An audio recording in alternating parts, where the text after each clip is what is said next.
Joined again by Cleveland State head women's soccer coach Derrek Falor. And coach, next time you guys take the field Friday down at Kent State, these are for real. After 2 exhibition games, you guys go 1-1. How would you assess where the team is at after all this preseason training? I think our possession game's coming along. I think we're proving that we can keep the ball in a tight space better than I thought we'd be able to at this point.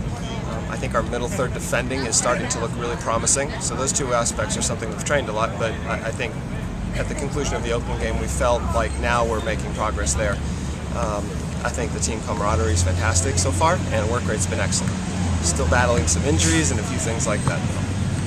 You guys lost your first exhibition game at Akron, came back on Saturday up at Oakland and won 2-1. What kind of things did you see differently in those 2 games?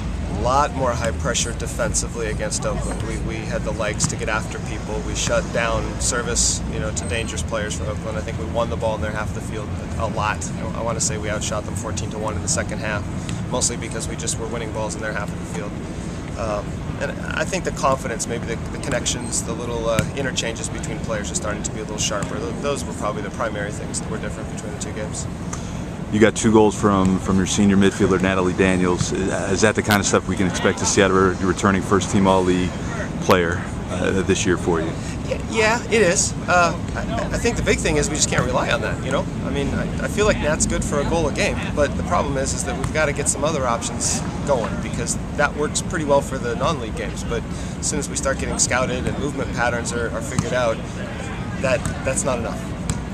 And then finally, Coach, you lose Kelly Zinkowicz in goal. She's the goalkeeper of the year.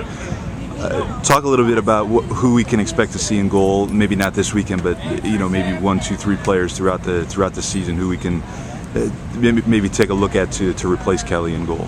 I think at this point, Sarah Wood's gotten the nod as the #1 in goal, and her leadership has been fantastic. Communication is really solid.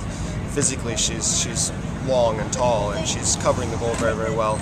I like her growth potential at this point, and I think until we see a little something different in training, I think she's our #1.